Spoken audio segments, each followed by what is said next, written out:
You are now tuned into the chat room, your favorite baller's favorite podcast.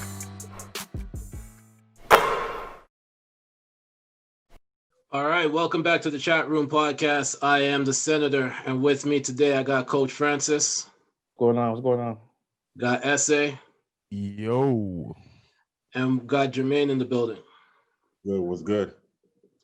And on this episode, this is our first episode with guests for 2021 for season 2. So we decided to make it a very big episode. So we brought on 3 guests that have such various amount of basketball skills and experiences, and we're going to go into all of that in a little bit.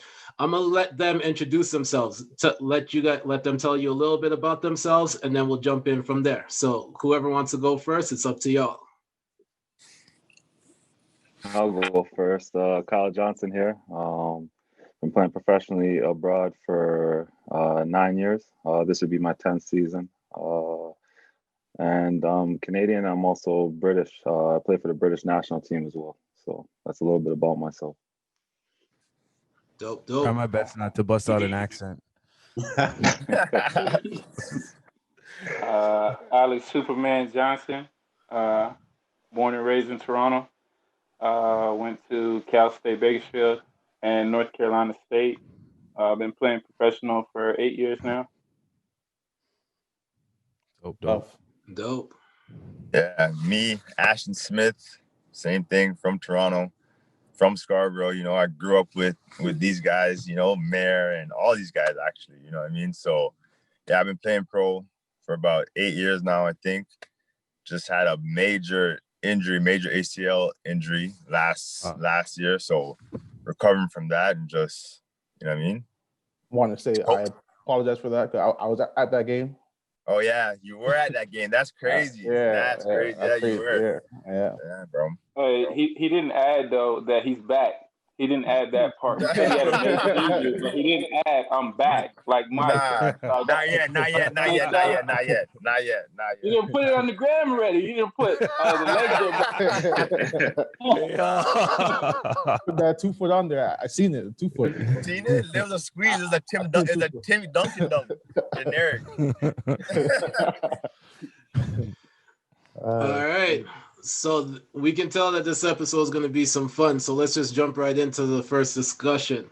So we've all seen this major four-team trade that happened this past week, with Harden going to Brooklyn, Oladipo going to Houston, Jarrett Allen and Prince going to Cavs, and Karis LeVert going to Pacers, and a bunch of picks getting swapped. So the question is, who won the trade? Did Houston win the trade, or did Brooklyn win the trade? Yeah, I think long-term Houston won the trade. They got all the right pieces, but they're just missing, once again, that superstar, right? But who, Houston? I don't know. Harden, when he wants to hoop, he wants to hoop, you know, so I have nothing to say bad about him. And in Brooklyn, he'll be fine over there, though. Bro, he had a triple-double. Yeah, man. His first game. Out 30. Out the gate. Light. I mean, I think everybody won the trade, you know, because James, like Brooklyn got what they wanted with they got a superstar like James.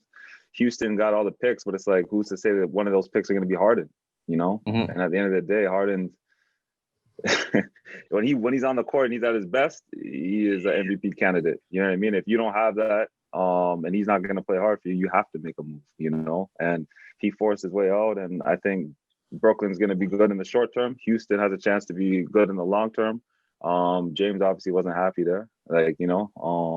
So I think everybody kind of won. And then, except for maybe Indiana, and because who knows what happens with LeVert. I heard LeVert, he had a kidney thing, right? So I'm surprised it still went through, because I thought that they found it out before they finalized it. So I'm surprised. So that's gonna be interesting to see what happens with that, right? But I think if you get James Harden, you win. Like when Lakers traded for AD, and everyone's like, "Oh, they gave up too much." Whatever. All 4 of those guys can't do what AD does. You know what I mean? He's a generational player. So at the end of the day, Lakers won that deal, and they got championship because of it.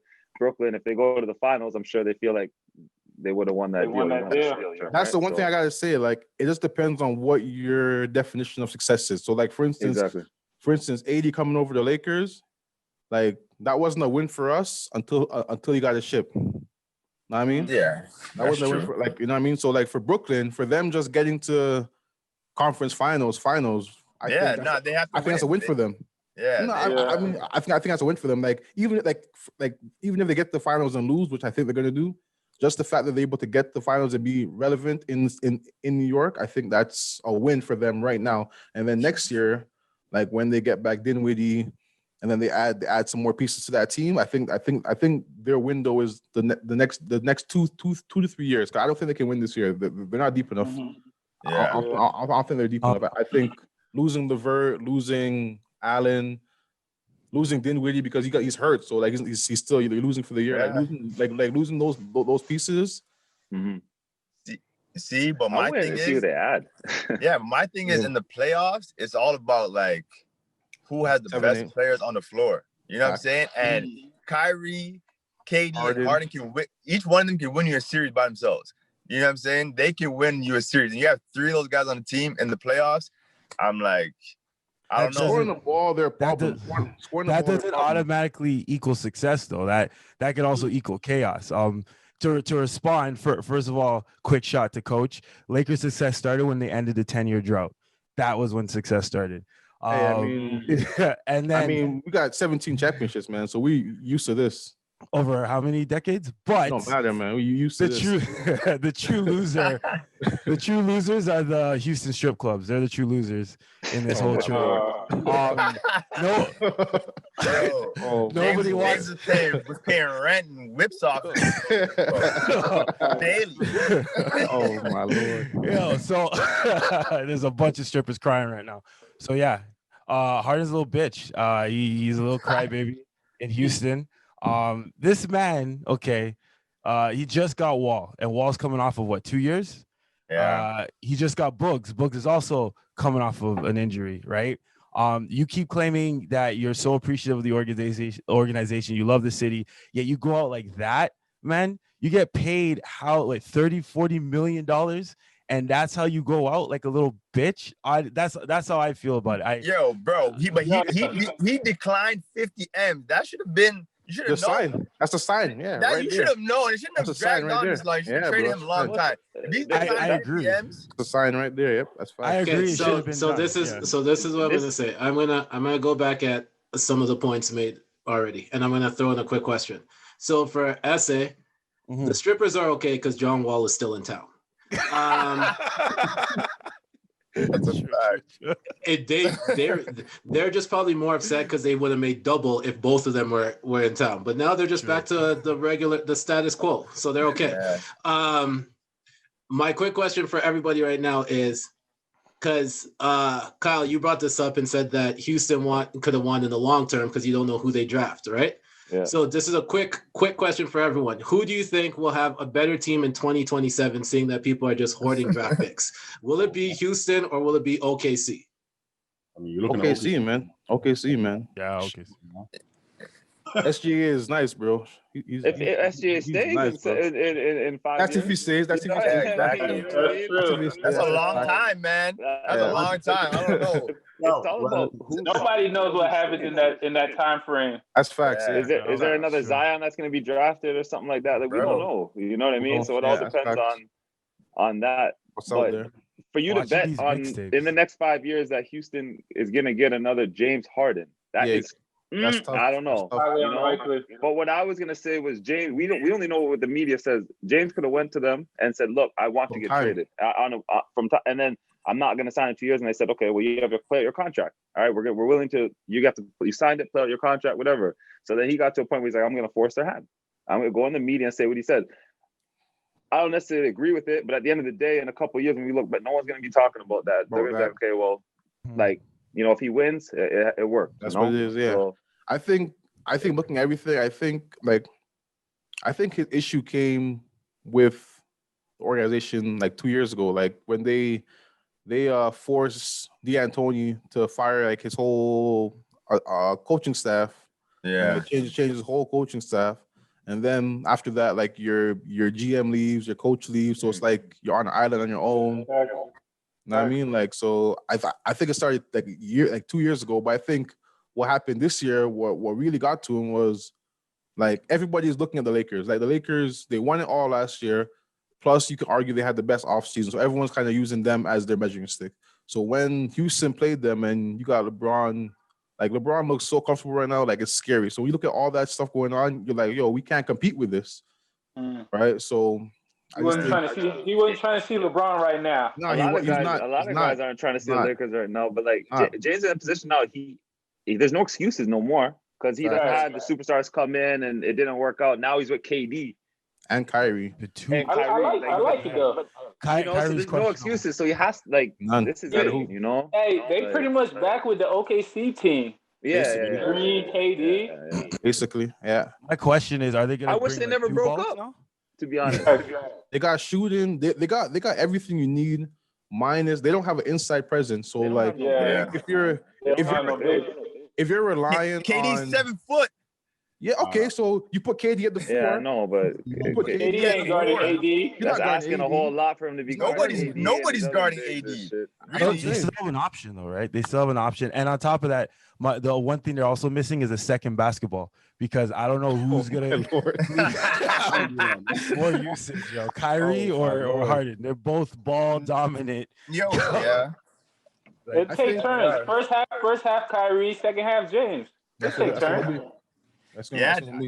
They want Kyrie to come off the ball. I'm like, yeah, right. You think he's getting off the rock? You guys are crazy. So Kyrie.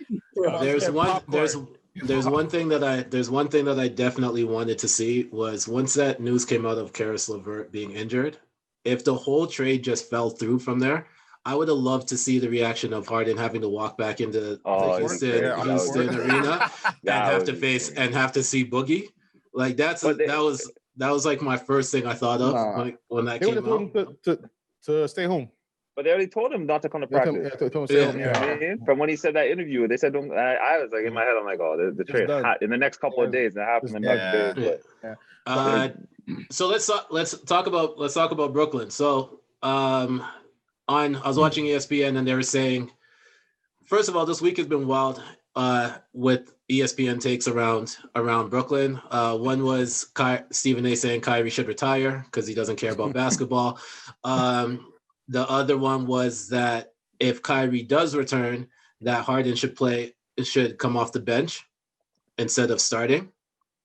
So now the question to you guys is, what do you guys think is the best setup for Brooklyn to succeed? I don't know. It's tough. Like, okay, you can't ask Harden to come off the bench. That's facts. He's an all-star. Yeah, you can't.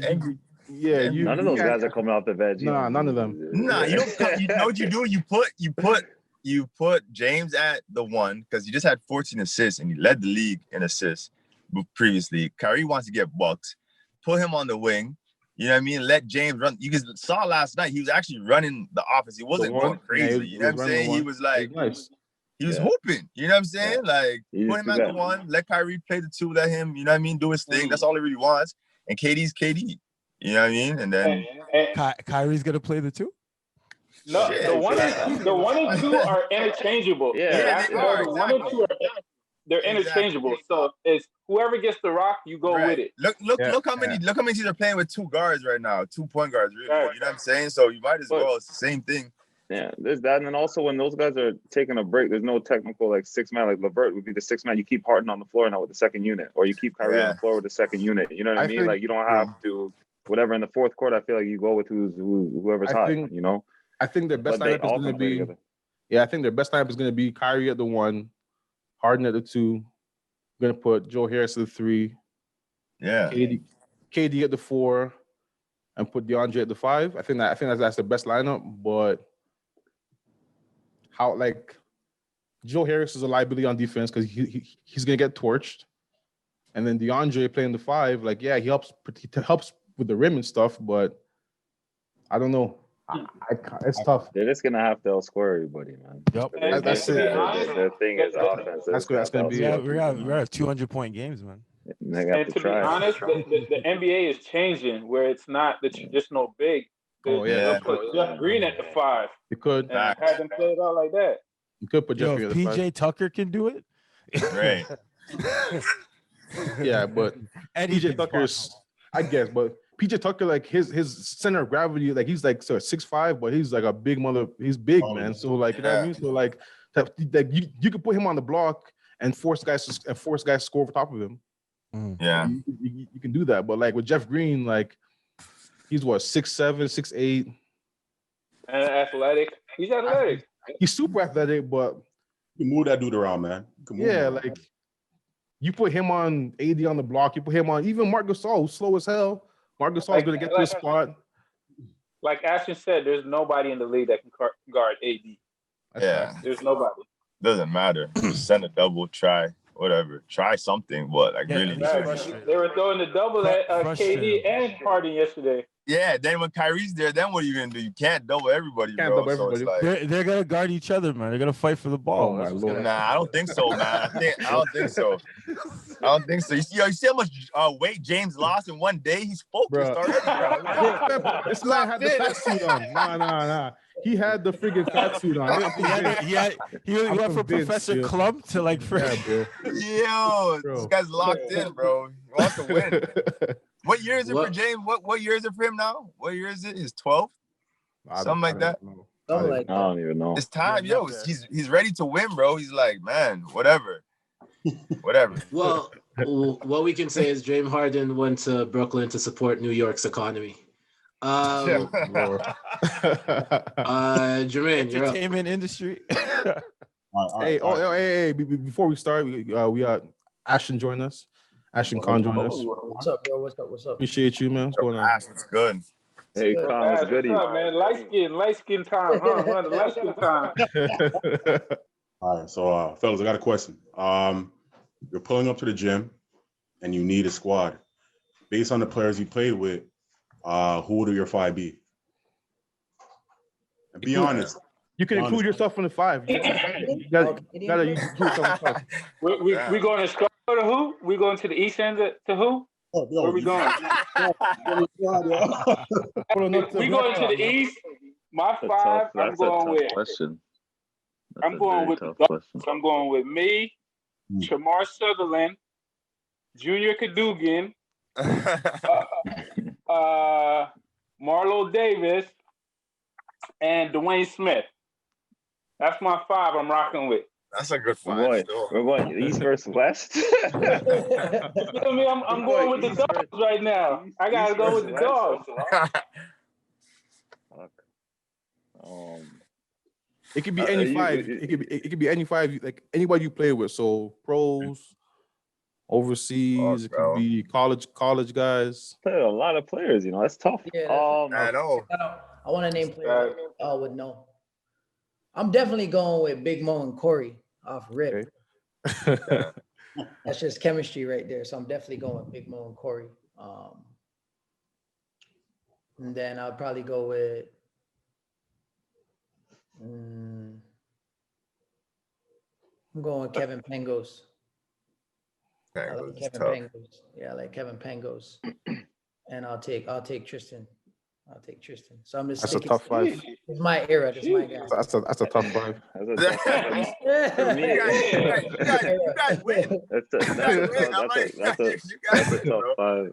For me, I'd probably go with guys from my British national team. The guys that were on my Olympic team, like Luol Deng, Pops, Mensa Bentu. Those are probably 2 of the better players I play with. My boy Andrew Lawrence, because we're the 2 young boys on the team, and we got called up from the younger team together.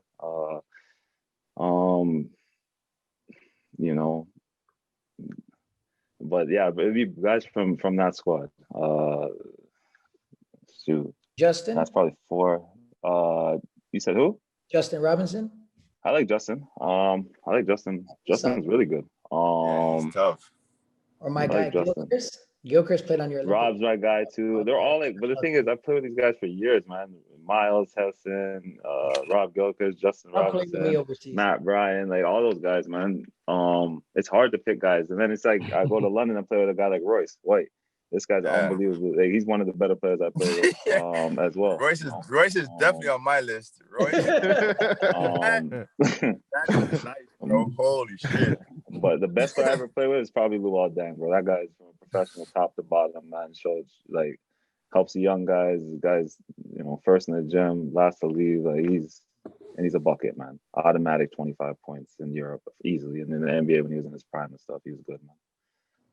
That's a tough question, man. He was nice. Yeah, brilliant. It's Absolutely brilliant.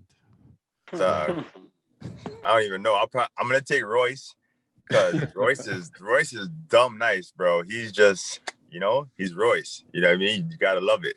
But talent-wise, holy shit. Then probably take dude I played with in Indonesia that went to Tennessee, Duke Cruz. Dumb bounce, unreal bounce, like protect the paint, dunk everything. And then, shoot, I don't know. Me at the one, you know what I mean? Because I'm a dog. I'm gonna bring Kyle with me because that's my guy. We work out together friggin' every day in the summer, so I know everything about his game. And then my guy Akeem Ellis that I play with, man.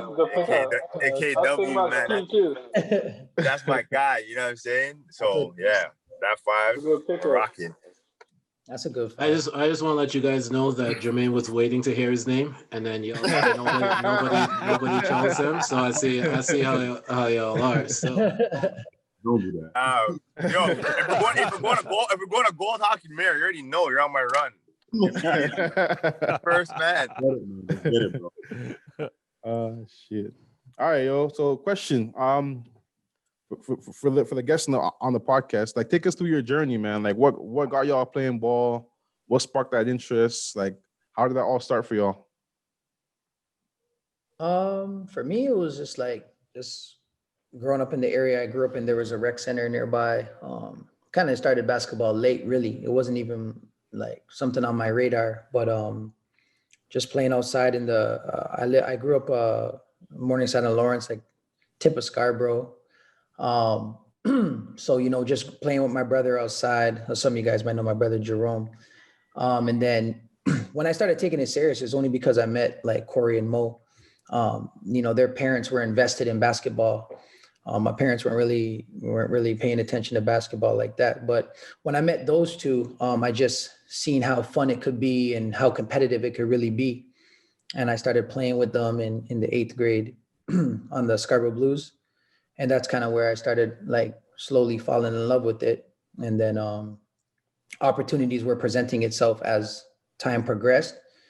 And it only made sense to take the opportunities because it's only going to help propel my life and give me, some more success. So I would say just like growing up in the area for sure, where I grew up helped me.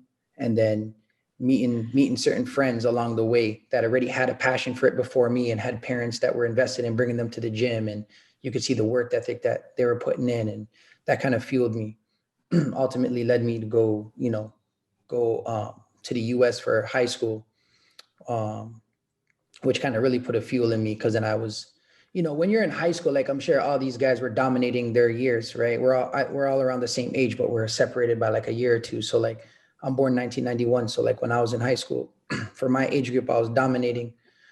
And then when I went to the US I went to Brewster Academy. I don't know if you guys know Brewster Academy. Yes, sir. Will was on the team with me. CJ Fair and Nadir Tharp. We had a lot of NBA players that went to that school. Not necessarily on my team. We only had I want to say Will Barton was the only one that played in the NBA for my team. Maybe CJ Fair got to play a bit. But when we went there, me and Mo went there together. We seen the level of talent on the squad. I think there was 9 Division I players. And that like gave me a new fire because it was like, because Mother Teresa started to get kind of easy, like for my age. And then it was like a new fire because like we're playing against Andre Drummond and Nerlens Noel and Michael Beasley, like in the opposing teams and stuff like that. So it's like, there's players like that are our age that are like through the leg dunks, like I'm barely dunking, you know what I mean? So it was just motivating to be like, okay, there's another level to this whole thing. And that's when the mind started opening. I'm sure all these guys' minds are a lot more open now, like traveling overseas, but the mind started to open more like, okay, there's players out here like working just as hard or harder than us. And there's like rankings and all this stuff. So we ended up winning a national championship. But that year really sparked something in me to be like, all right, let me take this serious and really rev it up. So like all from like growing up all the way to my last year in high school was all like a big turning point for me for the sport. I mean, these guys might have fell in love with it a little bit earlier, but that was my kind of journey. That's tough. For me, I was actually a hockey guy first, to be honest, and then I think throughout the years I started watching basketball on TV. Michael Jordan was the first person that kind of like sparked the interest for me. Like just watching him play. Like if you could see him play like on TV, you'd be like, damn, this guy's cold. Went in, bought the Fisher Price Michael Jordan net. I was out there trying to be like Mike. So I think that's what kind of pushed me throughout my journey. And then I've always been a hard worker, always been a gym rat, just because my talent, I've never had the God-given talent some of these players have where, you know, they could take 3 to 4 weeks off and then just come back and look like they haven't lost a step. With me, it's like 2 to 3 days. God damn, where you been at? You ain't been hooping? So that was just me, my motivation to always continue to get better. And in the back of my mind, like when I wasn't working, somebody else was working to be better than me. So that was kind of what pushed me and propelled me through my journey to be able to, go to the U.S. and play at NC State, go to the Sweet 16, and then be able to play 8 years pro. So that was kind of what pushed me in my journey. Dude, for me, I grew up playing like soccer, other sports, soccer. I played basketball, baseball, stuff like that. But like basketball was the most challenging for me. So like that gave me the most, like I was never that good at it. So I was like, I always want to get better, and then it's like when it really clicked for me was kind of, Ash, you remember we were in JDP, right? Yeah. Okay, so when we were at JDP, going against all the other guys, and then I got picked for one of the Team Ontario's, and I was like, oh, like that was like a nice, that was to me, it's like, oh, you could actually take this further. And then I start hearing guys talk about getting scholarships and stuff like that. I was like, oh, fuck, my mom always talk about education. All that is free. All right, let's try to do that. So that turned into the goal for me, right? So, and then obviously all your friends playing, and you're playing OBA, playing against everybody. Like, so it's like, and it's just a competitive factor, when you're not the best, you always keep working, and that kind of just drove me. And then ultimately end up getting a scholarship. And yeah, going to school for free, graduating, stuff like that, and making your family proud, you doing well. So it all goes hand in hand. But that's how I fell in love with the game right there. Yeah, for me, I mean, just similar to everybody else, you know what I mean? Like I played soccer. My dad's like a big soccer fan, you know what I mean? So I played soccer all the way till I was like 14, 13, for real. But I didn't really love it like that. But then, Mayor, me and Mayor grew up on the same block, right? So we grew up together, and Mayor's like 3 years older than me. So Mayor's always playing ball. He's always outside, always playing ball. So me watching like Mayor, watching guys like Bramble, you know what I mean? He grew up on our block too. So watching like those two guys, O'Dane Harden, I don't know if you guys know who O'Dane is, but like guys like that, watching them play ball, being outside playing ball with them all the time, that kind of gave me that interest in basketball for real, like watching these guys. So I started to play, but like I didn't ever got really coached or like to play basketball until I was like 13 years old. You know what I'm saying? That year, it was like middle school, I think. I went to Sam, and Mr. Busby was our coach. And that was the first time I actually got coached, like playing basketball. Like anybody taught me how to do anything other than just watching these guys. So yeah, I just, like Kyle said, I was an athlete, you know what I mean? I just played every sport. I wasn't really like a basketball guy. I just played every single sport, every season. Like I did friggin' folk dancing in school. Like, you know what I mean? Like anything that was competitive, like I did. We used to go to folk dancing competitions in grade 7. You know what I'm saying? So like that's what I was doing, but I like to hoop. And I was fast, I was an athlete, so I just started to hoop. And then like these guys, people started to notice me. I made a BDP team, made a JDP team, but like I was never like one of those guys. Like I never made a Team Ontario or like, you know what I'm saying? I wasn't like one of those guys. But like all these guys, like, you know, Alex, I remember hearing this guy. So Alex and Ashley, I remember though hearing about your guys. I remember hearing hearing these guys, and like I'm like low, like I'm not like nobody knows who I am, but I'm like watching these guys. I'm like, yo, Alex and Ashley, bro, Vaughn Road every freaking and then we played you guys 5-0. GTA, they're always on. You guys are killers, man. Big Mo, like I'm watching, like, but nobody knows who I am. I'm just watching. So for me, man, I just like watch, observe, and just, you know, kept hooping, kept working hard. Yeah, man. Then I ended up going to West Hill. I transferred from West Hill. I went to Asian Court for 3 years, which wasn't really a basketball school. Nobody really knew about anything. And I got a chance to transfer. Then me and Kyle went to school together, and I started to see like his work ethic was crazy. These guys at West Hill are coming in as like a factory. Like we're in the gym every single day. You know what I'm saying? Like every day, right after school in the morning. I'm like, damn, like so. That wasn't until like my, you know, grade 12 year, really, grade 11, 12 year, that I really realized like, oh shit, like you have to do this shit every day. Like it's not like just like, you know what I mean? Like you go and hoop, you play 5-on-5, whatever, like before that. But I'm sure you guys would like the same thing. You're not going to the court unless there's 5 man, unless you're gonna run, unless you're gonna like play a game. You know what I'm saying? I wasn't going to play basketball to like work out and shoot. I was gonna hoop. If man's are not hooping, I'm going home. You know what I mean? But then grade 12. Yeah, yo, real talk, man. Then grade 12, then, you know what I mean? Started taking it really seriously, and then went to a few AAU tournaments. That was my first year playing AAU, going to the States playing ball. And then, yeah, man, got a scholarship to D2 school. Had a great run there. Like I ended up starting there. I ended up breaking the assist record there. We went to a national championship. Like I have 100 wins at that school, like 4th all-time scoring. Like I broke all these records. It's just like, so for that, just coming from where I came from in the basketball world, like that's great for me. It might not mean a lot to like other people. It might not be big time, but like I did something with basketball when it was never supposed to be like, I was never supposed to be like a hooper. And now I still got a chance to play pro and like, you know, go to all these different countries. So honestly, I'm just thankful for the game, man, just for what it gave me. And even though it wasn't like, you know, one of those guys, it still worked out for me enough, you know. Still amazing. Yeah, bro. You still keep up the folk dancing? Nah, man. I lost the steps, bro. I lost the steps. Yeah. Go ahead, say. Oh, it's me. All right. So, just kind of tell us, you know, what was involved you deciding what post-secondary institution you guys ended up going to, and kind of just like, you know, what was that whole process like for you? I didn't have a choice. I had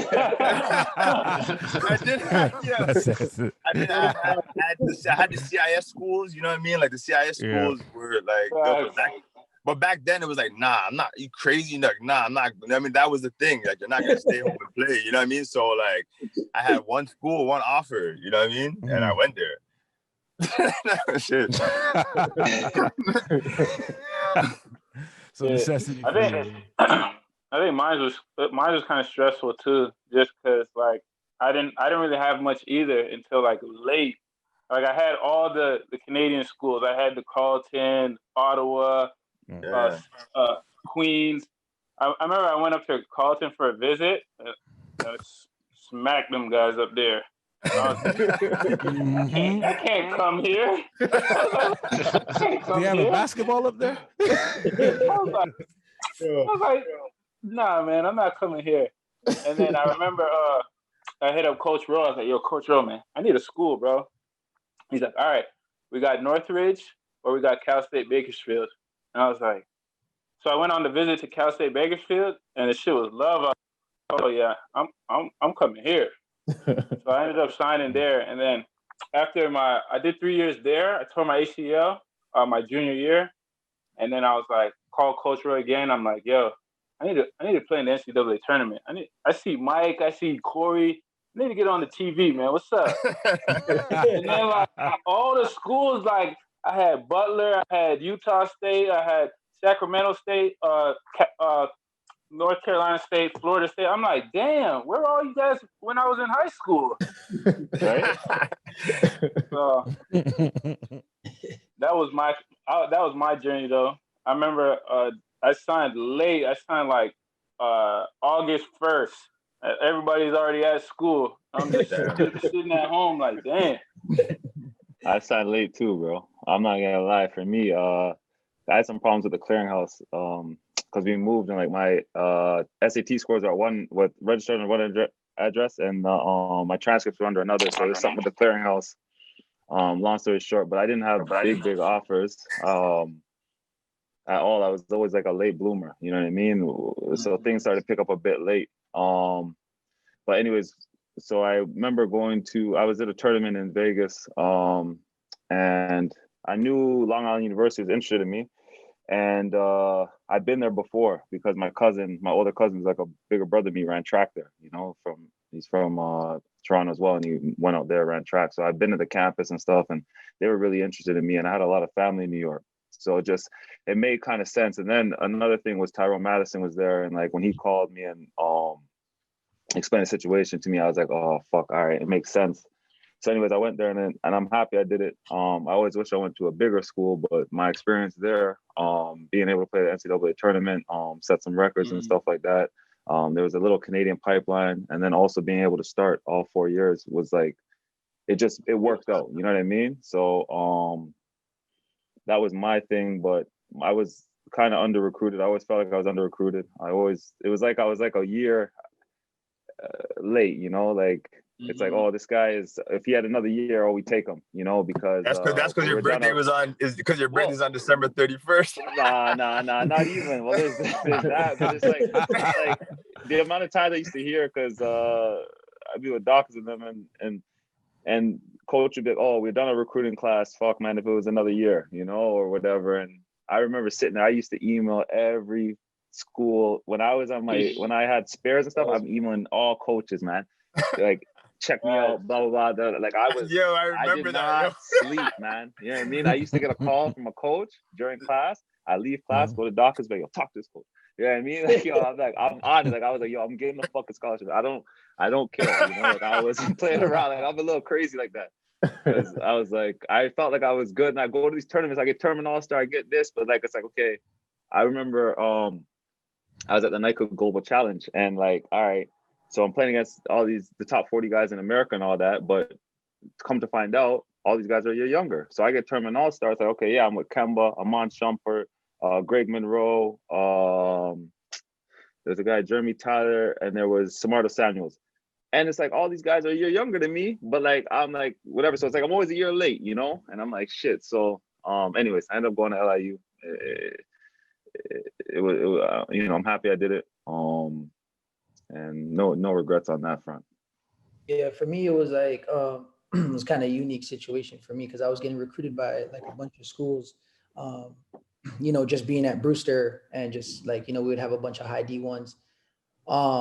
So like, I was kind of like already committed to Virginia Tech and the ACC. I just knew the coach. And I was like, you know, I was already in contact with them before I even went to the US for high school. But, I found out I was having a child like sometime during my season in Brewster. So I started like second guessing on even going Division I. I started thinking about maybe just staying back home because, you know, you're young. I think I was probably like 18 around there, you know, high school, right? So I'm kind of second guessing like just being away from, you know, from home and being away from my daughter she's 10 now, but being away from her.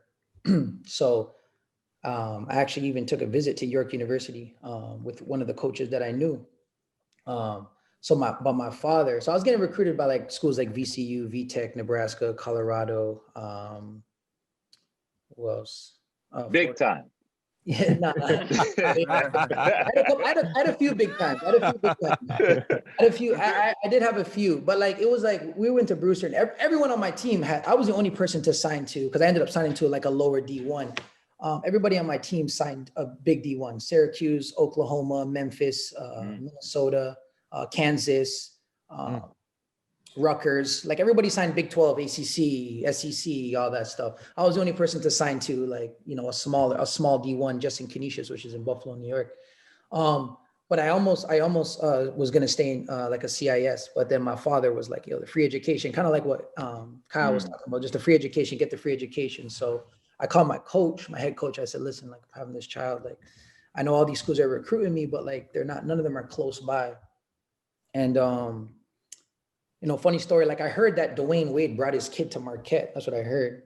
So funny story is like I called the Virginia Tech coach and I was like, who was it? I called VCU coach. It was Coach Smart, Shaka Smart. I called Smart because he was like, you're going to be the next Eric Maynor, some guy that made the NBA. I don't think he's there anymore, but it's like, you're going to be the next Eric Maynor. Me and Shaka Smart used to talk a lot. So I called Shaka Smart. I was like, Shaka Smart, I heard like Dwayne Wade brought his kid to Marquette. Like, what do you think? Can I bring the girlfriend and kid over? He's like, son, you're not Dwayne Wade. he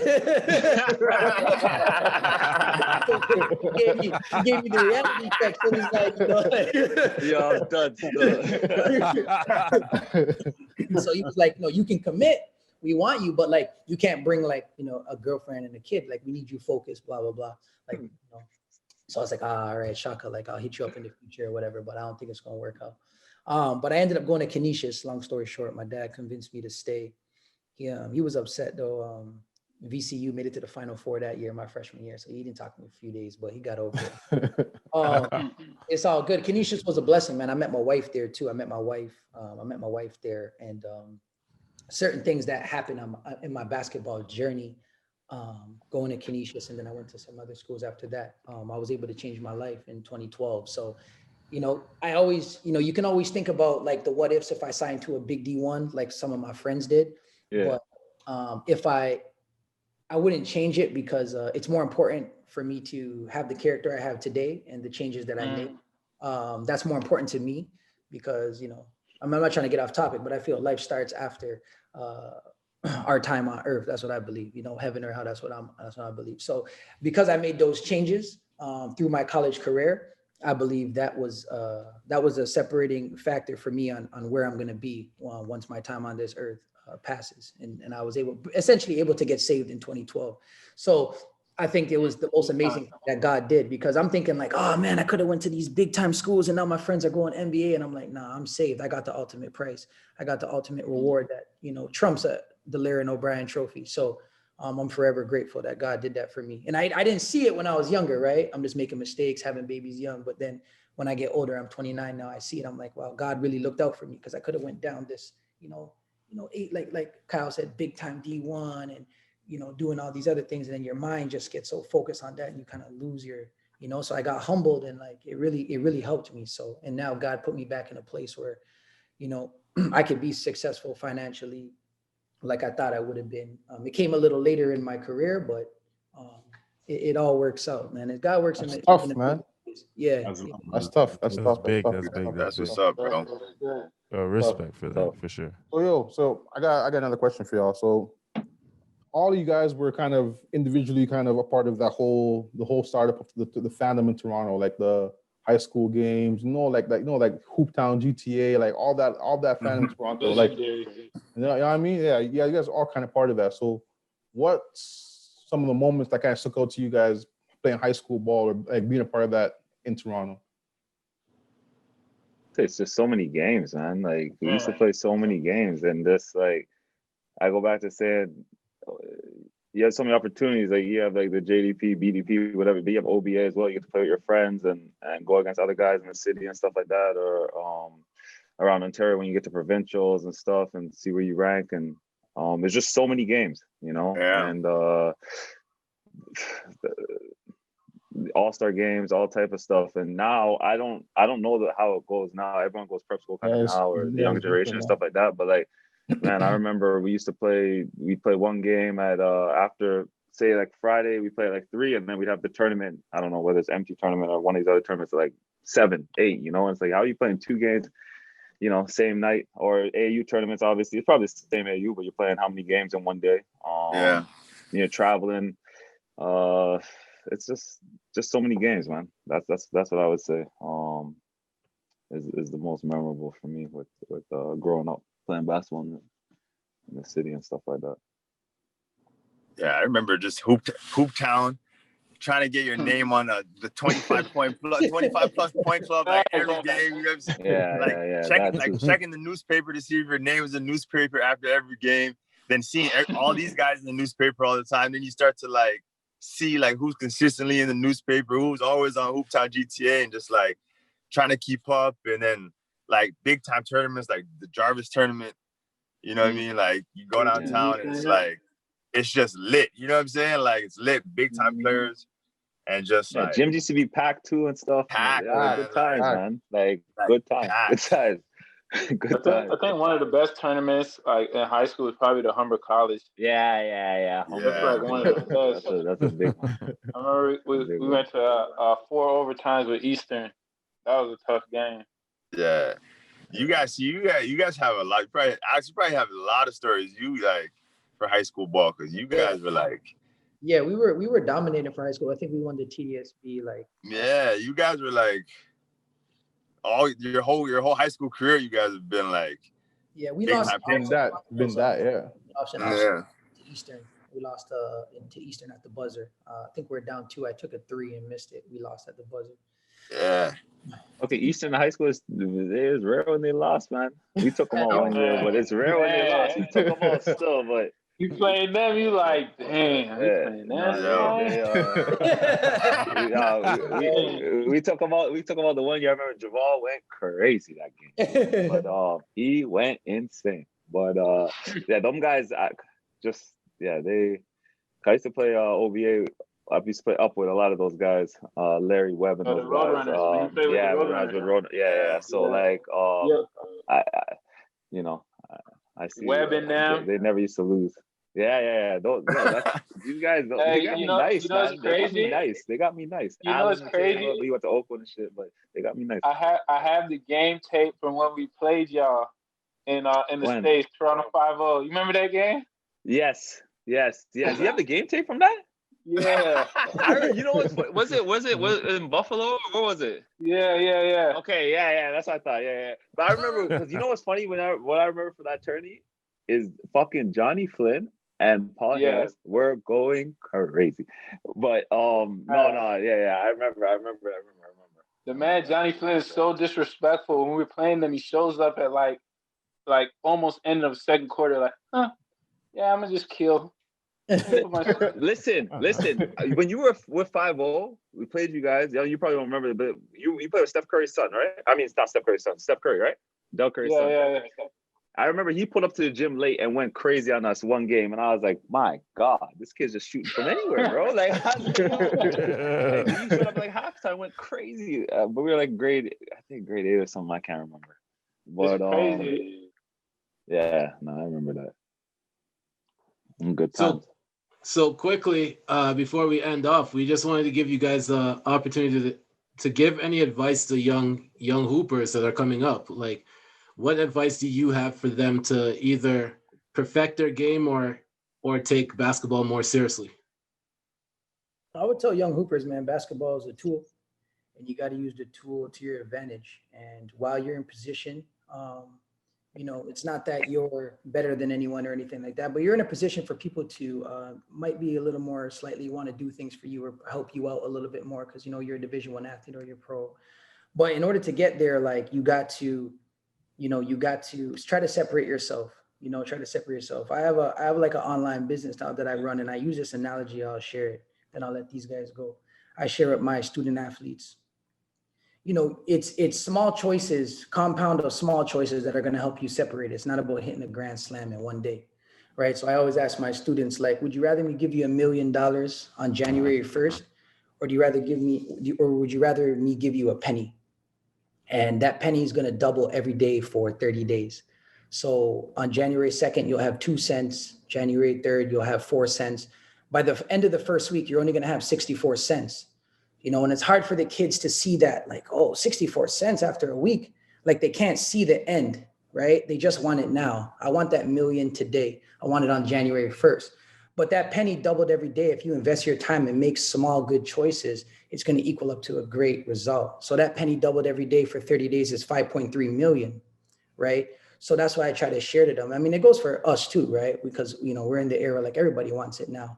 But that's what I try to share to them. It's like, just make that small choice, that small good choice on a Monday, then focus on Tuesday. Get up and go to the gym, put your work in before school or stay after school. Like, what type of work are you putting in? And like Kyle said, like he was struggling with like passing grades or whatever to like get that scholarship. You need your grades too. You need your grades too. One of the courses that I run is called Effective Study Habits, Improving Your Grades. So like we barely even talk about sports in that course. We talk about effective note-taking habits. So they need to understand that not only do you got to put in work on the court or whatever sport you play, but if we're talking basketball, like on the court, you got to also put in work in other areas, especially in education. Because basketball, we're all about 30 now. So basketball doesn't have a lot of life in it. You know what I'm saying? About 35 is, unless you're LeBron or something, you can play extra long. But, 30, 33, 34, it kind of wind down and you still have a long life to live. So you want to be able to make sure you're taking care of your education and just making small, good choices every day that are going to help you separate yourself to get that scholarship. Because that's, most likely what they're going for. And then if they want to go pro, so what are you doing to separate yourself on and off the court? Teach, man. That's big. Good. That's big. How do we go after that? We got. I would just say, my mom used to always tell me this. Just use basketball. Don't let basketball use you. I was able to get 2 degrees. I have my bachelor's in communications, and then I have a master's in family youth development. So that's the object. Use basketball. Don't let basketball use you. Like you said, basketball is 30, 35, you're cut off, and then it's what's next. Mm-hmm. So I think for the next generation, especially in this time that we're in, the pandemic era, I would say don't let the pandemic be the reason on why you didn't get your work in. So most of us right now, they're like, well, everywhere's closed. Like, I don't have nowhere to work out. But, you have guys like Junior, he's outside running hills every day in the winter. You feel me? So there's no excuses on why you shouldn't get better. Because when opportunity comes, it's not going to ask, hey, why'd you take so much time off? It's going to say, are you ready or not? Mm-hmm. So that would be my advice to them. Yeah, same thing these guys, have been saying. Same thing I try and, I started coaching at this prep school this year, and just being around the kids, I'm starting to reminisce on old times and high school times and stuff, right? So I just try and explain to them that it's not easy. You know what I mean? It's not going to be easy. I think nowadays the kids, so many guys are in the NBA from Canada, and just guys are going to the NBA and going big time, high major D1 and stuff. I think they take it for granted. I think they think that it's just going to happen for them because it's happening for so many kids right now. But back in the day, it wasn't like that. And it's still not like that, but they think it's like that because they see it so much. Right. So I'm just trying to get them to understand how hard it is, to go to the NBA, to even just to get a scholarship, just to put the work in, be consistent, be disciplined, And like Ashton said earlier, when you're an athlete now, people tend to want to do things for you. Your network, Now that I'm older, I'm going to be 32 this year. My network and the people that I've built relationships with over these years playing basketball is probably one of the strongest things that I have right now. Just being able to reach out and having people that I have genuine connections with, and being able to bounce ideas off each other and help out with each other. That's the biggest thing that I've gathered from playing basketball. Just all over the world. I know there's people all over the world that I can call right now, And if I'm in a bind or if I need something or, just to talk, I can talk to, and that's something that's rare. And that's something that athletes, you have access to that because you meet so many different people. You're traveling, you're meeting people from different walks of life. Just try and embrace that and take that in and not just take that for granted. It's just another person. Every person that you meet, try and have a connection with them. No, exactly. For me, it's similar to what everyone said. I always, if I go to camps or speak with kids and stuff, I always say, you got to use the game. Don't let the game use you. Like what Alex said And I mean that only because like basketball teaches you so many things that you don't even think in the real world, you know, teamwork, leadership, just the drive to just keep going, get better.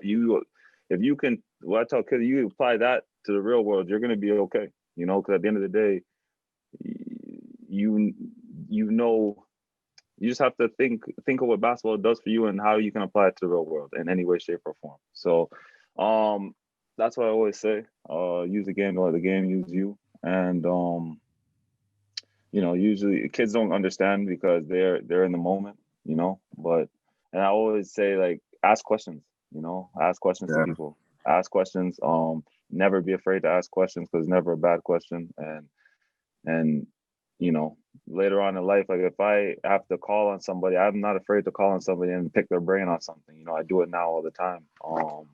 You know, because the playing career is short, right? And you want to be a head start on what's next after too. So that you know, that's it. But Hey, hold on. All right, so all that stuff is good. I appreciate all y'all giving your insight and stuff. I appreciate it for sure. But we're way too friendly right now, and we're all from Toronto. We're all from Toronto, all from the Screwface capital. So I got one last question for everybody right now, real quick. Has to be a quick question. Real quick. Which part of the city has the best hoopers?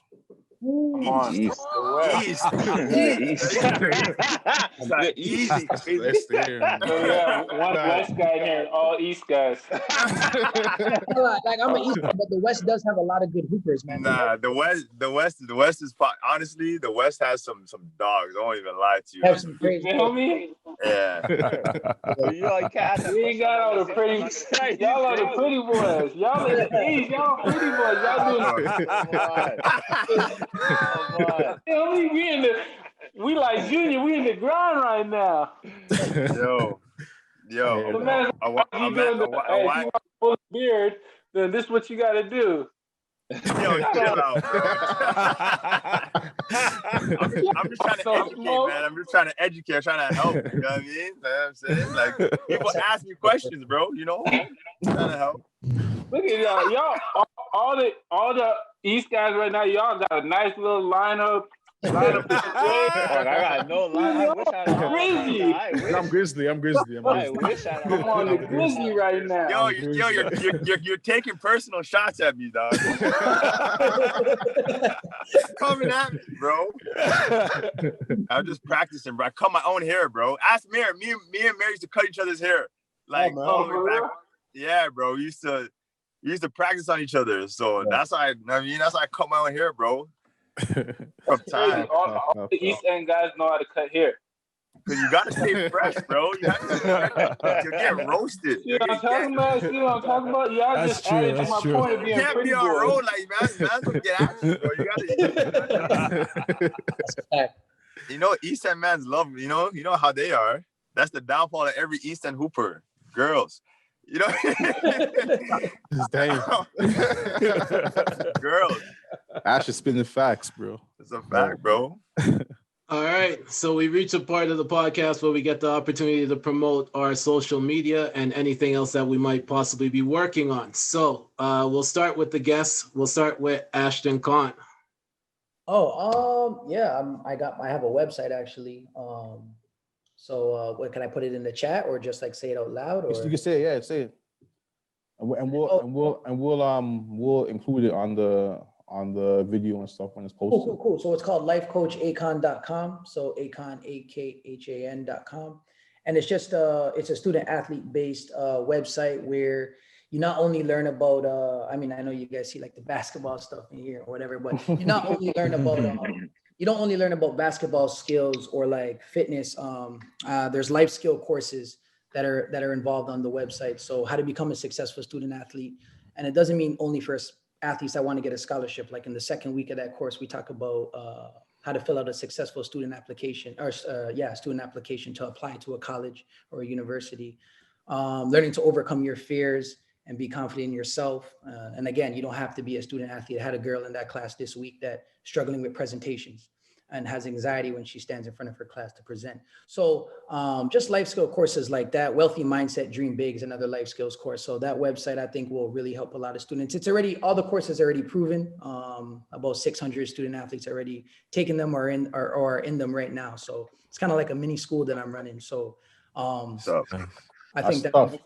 yeah, pretty dope. I'll share big, the website in my, and yeah, it's been amazing, bro. It actually, I've been working on it since I was playing pro, and because it kind of took off, I actually stopped playing pro. Like I was in China the last 2 years. The country opened back up in the end of September, but I decided not to go back because of the success of the courses. But I'll put the website in the chat. You guys could check it out. But That's big time. Yeah, That's big time, man. Yeah. Man, you're making bigger moves than everybody in the chat. Yeah. Keep making him go first. Why y'all keep making him go first? Yeah, let him go last, man. All right, so next up, Ashton. Man.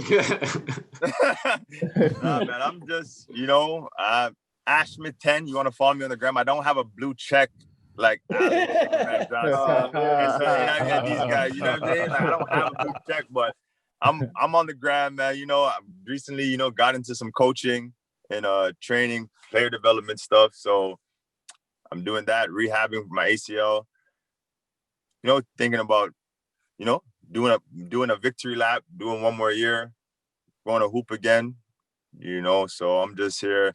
My girl has just started a YouTube channel, so I'll put that in the chat, been helping her do that. She's going to be really, really good at this. She's really successful. She's a medical esthetician. So she does like lashes and stuff and like skincare routines and stuff. So that's why my face has been glowing, you know what I mean? And my beard has been so popping. Alex keeps talking about it, you know what I'm saying? But like, yeah, so we're testing out her products. She's going to be coming out with some stuff soon. So, you know what I mean? Just moving forward with the family. Just had a baby. He's 6 months old now. So, just Young being killer. a dad, learning how to be a dad in COVID. It's different. Yeah. So, you know what I mean? So, for the first go around. So just doing that daddy life, helping family life. I hear that, yo. Dope. Alex? Y'all can follow me on the gram at Superman Johnson. I'm going to take this time to actually promote my wife. She does custom shoes. So, her Instagram is For Your Soul, SOL. I actually put it in the group chat so you guys can see it. But that's nice. She does all like custom kicks. I think she just did the Joker for a customer a couple of days ago. She did these Black Lives Matter shoes for me. Yeah, I saw those. They're fire. Yeah, so she's pretty dope. And then for Christmas she did this Kobe jean jacket for me. It was fire. So I'll post her page. She has all that stuff. You guys can check it out. Dope. Sick. You guys can follow me social media, Smooth KJ88. Right now I'm just staying in shape. COVID slowed a few things up for me, plan wise. So I'm just staying in shape, staying ready to go for that.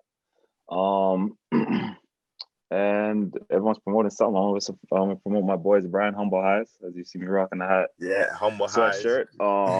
So I guess I'll post that in the chat. You guys, yeah, some great gear, great merchandise. Are you actually sponsored by them? I'm part. I got stake in the company. Oh, okay. He's the I got stake in the company. He's the face of the blue. I gotta talk details. I got stake in the company. Dope. Jermaine. All right.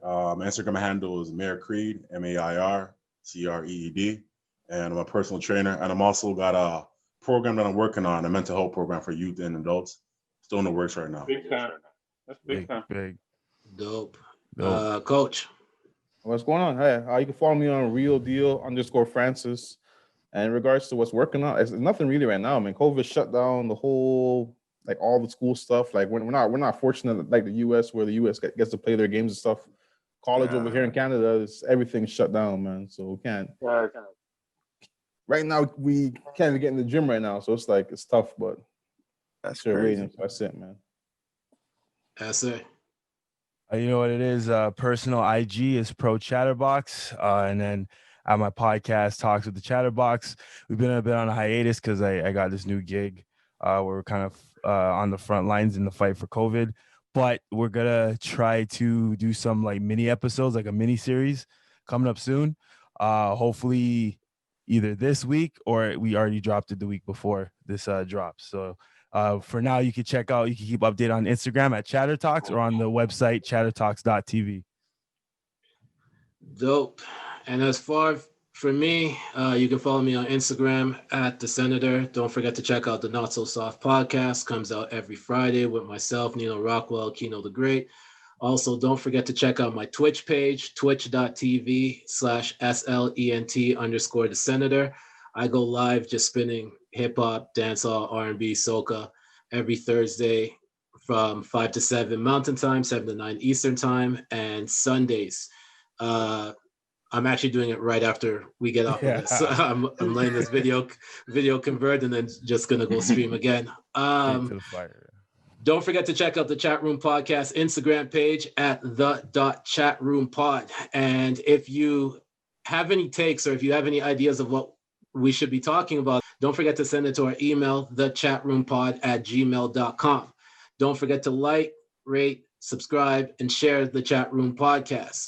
And before we end off, we want to say thank you once again to all our guests for coming on, telling your stories, making it interesting. You guys are, like I said, you guys are the first guests that we're having on season 2. So I can't wait for our listeners to actually listen to this once it comes out, because as you can tell, we're doing bigger and better things, and you guys are all doing bigger and better things. So we want to thank you guys for coming on. Any last words any of you guys want to say to the audience? Thanks for having me, man. I really appreciate it. Thanks for having me, man. Yeah, appreciate you. Appreciate Well, you. yes, sir. Real quick before we get out of here, did you guys get that ESPN notification? Mahomes out for the rest of the game? Yeah. He's not Yeah. I'm watching the game right now. Really? Concussion protocol, yeah. Damn. What's the score? They're up by 5. 22-17, yeah. Yeah. Brown scored a TD. It's gonna be a good ending now. I'm rooting for Baker, so I need him to come and pull off that win. Anyways, who's a Browns fan? All right. I'm not a Browns fan. I'm a Claire homeboy. Falcons fan, but my team is trash this year, so we ain't gonna talk about that. We gonna leave that like that. And coach is laughing because Houston's my second team, and they're even more trash. So Yo, I'm an Eagles fan. I'm feeling for you, man. Hey, all I gotta say is all of our teams are not in the playoffs right now because my Ravens lost last night. So it's My wife is happy from Buffalo. Welcome. From Buffalo, man. Happy, My team didn't even last night, man. My team didn't even look at January when November hit. They said we already out. Our affiliate team, though, the Bills are in it, so congrats. But yeah, so this has been the Chatroom Podcast, your favorite baller's favorite podcast, and we are out. Peace. Later. Get y'all out of here. Easy.